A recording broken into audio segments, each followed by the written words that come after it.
First of all, congratulations on this. I was so fascinated by this documentary. Um, why at this time did you feel like you needed to put this story out? Well, Laurence's story is very timely. Hmm. It's not the reason why I started the film. I happen to know Laurence for about 10 years now. We worked together before. They actually appear in my first film, and they took the photography for the poster of my first film. Hmm. So I knew about their work, and then I think in 2019, 2020, they started posting images about their everyday life, but also their transition on Instagram. And it was a discovery for me because I didn't know they were going through that transition at the time. They were identifying as a non-binary person, and um, and so I thought it was incredible. Like the images were beautiful and striking, but also it embedded everything, about the social, the cultural, the self-expression, and I thought it would be a great film. And Laurence is very articulate as well, and they're really good at sharing their experience and um, and the combination of the visuals with their personality was really perfect. And for me, it was like a natural continuum with my first film, which is also about self-expression. And I filmed two artists uh, that and followed like their creative process. Hmm. So I was trying to do the same thing with Laurence. Um, Although Laurence tells their story pretty well already, um, and so I wanted to bring a different perspective on their work and bring political context, social context, and open up on, you know, meeting up with their friend circles and their partner, their parents. So it brings,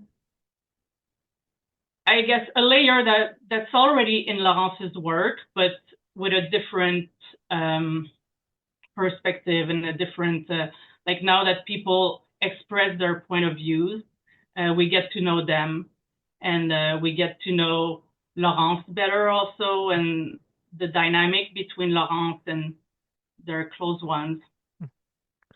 Laurent, is it difficult to allow yourself to be so vulnerable on camera in the way you were in this film?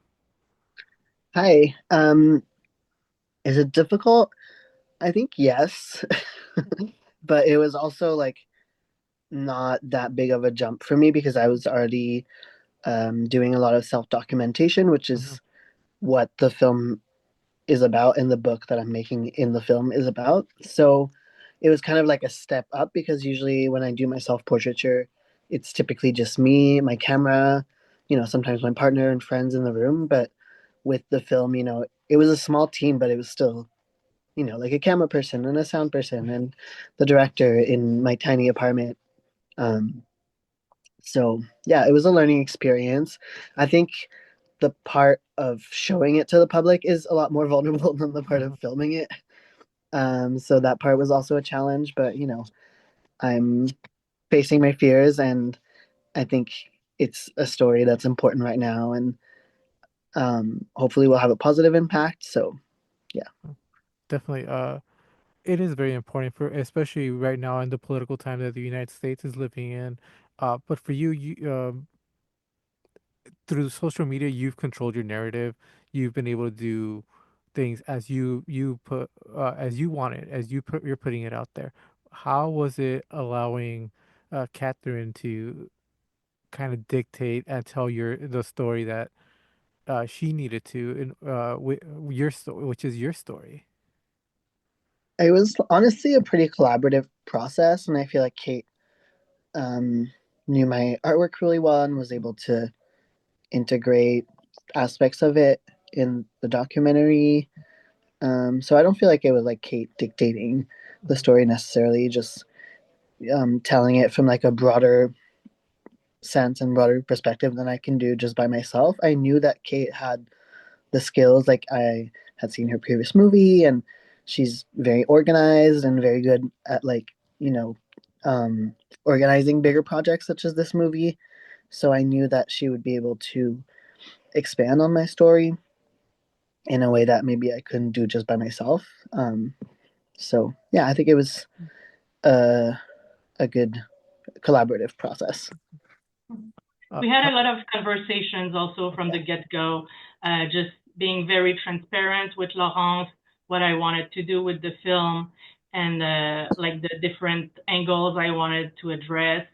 We had a lot of conversations also about nudity because it's part of Laurence's project, so it's part of the film, which also was like always like I asked again and again, like I reaffirm the question over and over just to make sure, because sometimes we can change, or the or perspective can evolve. So I wanted to make sure that at every stage of the project, Laurence was feeling good about that. And also with the crew, as they said, like we had a very small crew, so it was always important to keep it really intimate, but bring it to a broader scope for the movie. We're also filming like in small spaces during the peak of COVID, so I feel like that kind of dictated how the movie was being made a bit. Definitely. Yeah, I was already grateful that Laurence trusted me and opened up their house during that particular time.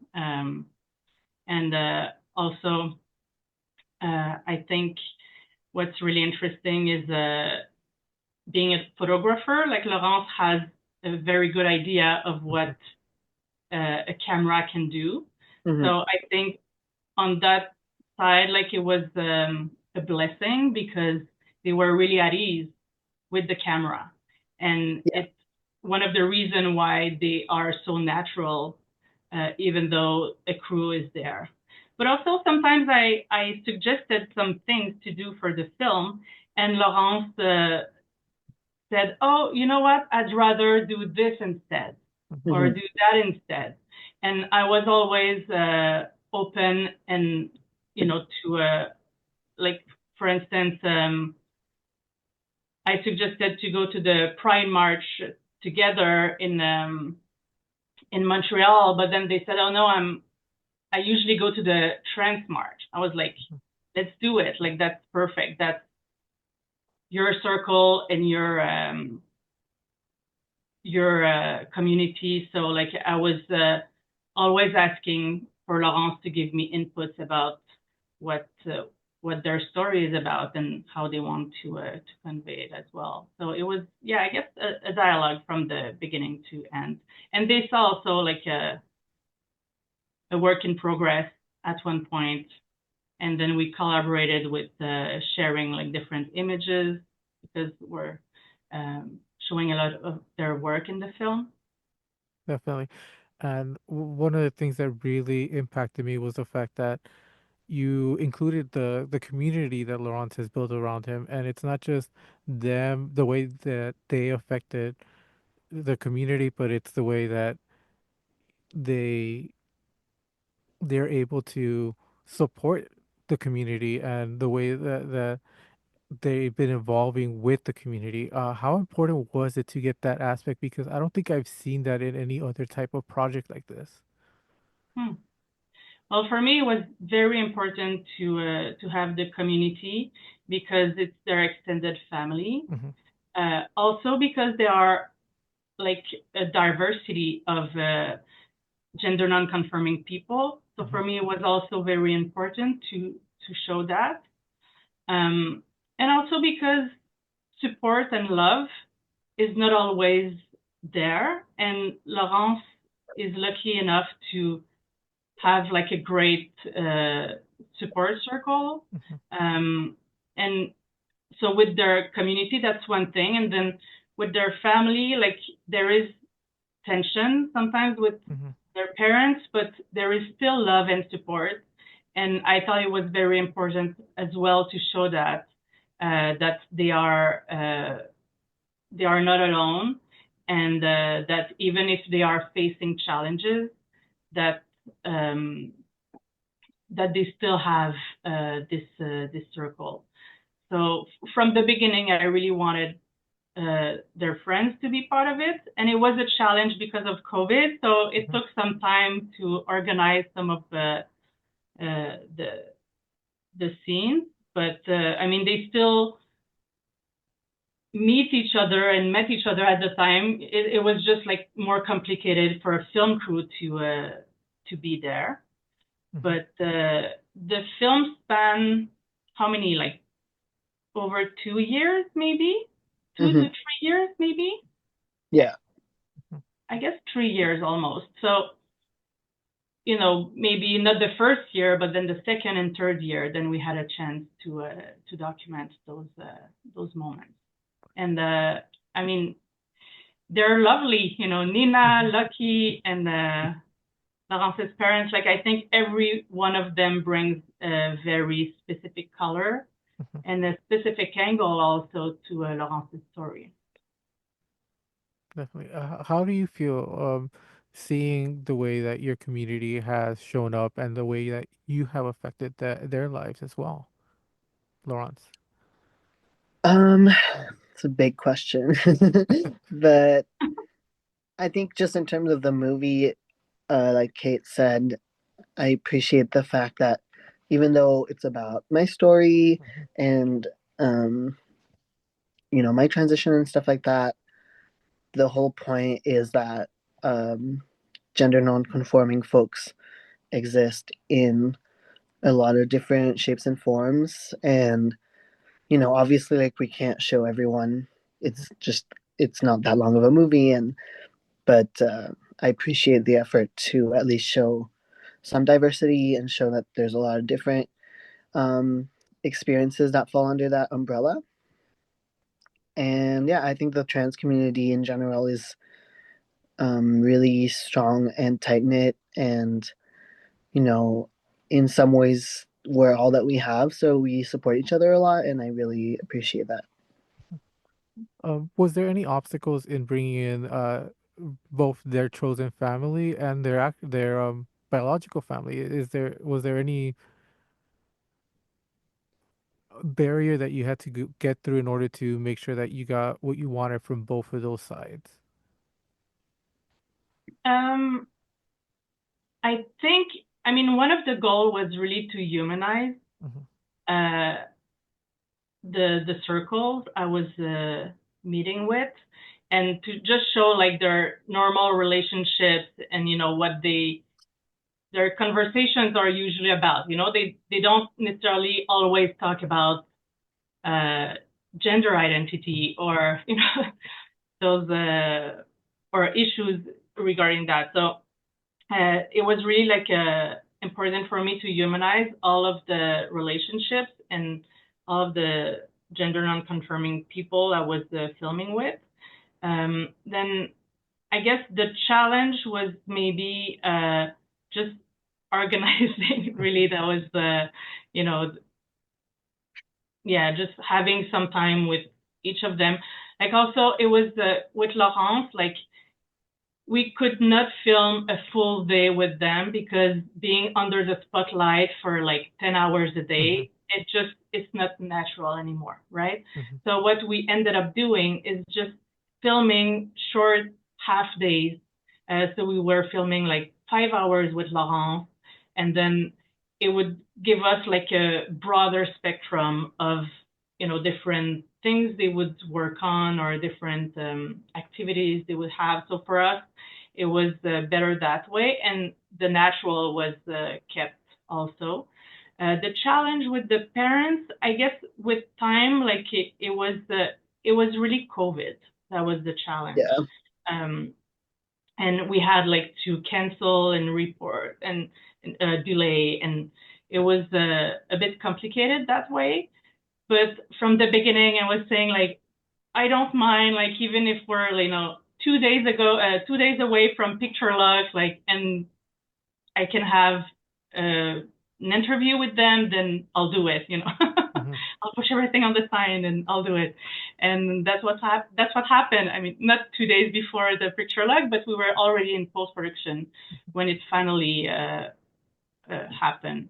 And I'm grateful it did. And during the screening, Laurence's mom was there, and she was really grateful for the movie. And I think it was really an important process for both their parents to go through. I think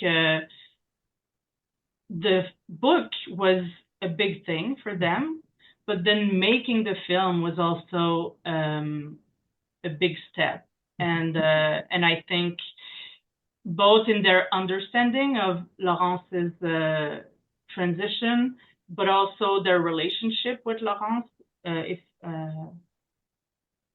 I'm not wrong, Laurence, I think has improved and has opened up Mhm. since then. Yeah, I think, even though it's not like it's been that long since we filmed the movie, but I feel like a lot of things have happened in my life since then. My relationship with my parents is definitely a lot stronger and closer.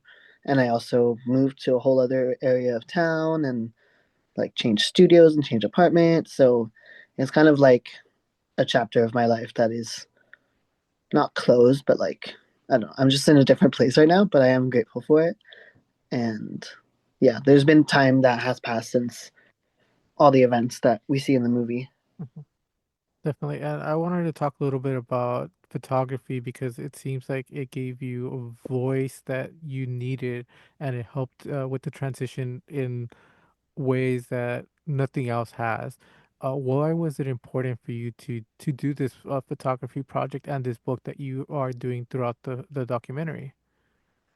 Well, I've been doing photography for like 15 years, pretty much my entire life, since I've been like a young teen. And I did self portraiture for a long time and looked at all different types of self portraiture. And so when I started this transition, I knew that I wanted to document it. It was just kind of like a natural progression of the work I'd already been doing. And um, sorry, I'm losing my train of thought. But Mhm. yeah, it was just kind of something that I wanted to do for myself. And I also wanted to do for archival reasons, to have a documentation for the queer community, for the trans community. So it's a project that has a lot of kind of different audiences. It's for myself, it's for my loved ones, it's for anyone who's interested in, you know, just taking a look at what the life of a chronically ill trans person looks like. Um, yeah. I think the way you that the photography is done is very amazing. It shows strength, it shows vulnerability, it shows a lot of insight. I think it'll give a voice to a portion of the community that basically has gone voiceless for a very long time. Um, how important is it for you to create that vision for people who aren't normally seen, and that advocacy for people who are being for in a lot of senses minimalized? How important is it for that visibility? Um, I think it's a bit of a double-edged sword because there's been a huge rise in visibility in recent years, and as we're seeing, that hasn't necessarily led to more safety for trans people, and it hasn't really led to better health regulations and things like that, that keep trans people safe. So yeah, there's a lot of different aspects to it, but I do think that specifically with this movie and with my story, it's a way of um, it's like a very gentle and loving look at the trans community, and I hope that that can have a positive impact for sure. And I think anyone who sits through the movie and watches it, um, like I don't see how you could leave that room like angry. It's a very like I don't know, just like soothing vibe. It's not angry, it's not Mhm. violent or any of those things. So that's always the angle I want to go with. And how do you both feel bringing this to film festivals and having the reaction of people? What are you hoping the conversation is after people watch this? Mhm. Well, we're so excited about Slamdance. The film will be screened next week. Um, I think the highlight for me in film festivals, it's really meeting with the audience. Those are like the most incredible moments. I can feel the interest, the curiosity, the engagement. Like we have very insightful conversations afterwards. And as Laurence said, I think it doesn't like nobody is indifferent to the film, and Mm-hmm. I think it's really uplifting in some ways. Even though it has like some tensions or some drama, like overall, I think it's still a positive uh, perspective on the trans community and on Laurence, and I think for that it's really powerful. And it was already in Laurence's work, just this idea of self-care and this idea of just being able to be happy as a trans person, and it's not only about the struggles, but it's also about just the achievement of being well in one's skin, just Definitely. being comfortable with oneself and affirm Laurence affirms themselves as such, and I think it's really a good a good example overall, and I hope it's going to inspire uh, many gender non-conforming people to do the same and just embrace their singularity. And at this time in history, especially in the United States, in Hmm. the lately, like it's everything is like we can feel it's so fragile, Hmm. and I think this film is just very timely in a way that it becomes this object of social resistance, cultural resistance, and just as you said, like visibility, just that is so important. Definitely. And Lawrence, how liberating does it feel watching this and seeing people connect with it? Um, I think watching it is just like I've seen it I think like 3 times now, and I don't necessarily want to watch it more just because it's myself and like you only want to look at yourself so much, you know. I already Hmm. look at myself all the time in my work, so but I the reaction has been really nice, and you know, seeing people in my life and strangers connect with it has been really nice. It's always a little bit weird when people tell me like, I mean, I assume you've watched the movie, Hmm. but when people are like, "Oh, I saw the movie, I love it," I'm like, "Great, you know everything about my life now." um, so you know, it's a little weird, but it's good. Awesome. Well, congratulations to you both. And this is a magnificent film that definitely deserves a big audience. Thank you. So much.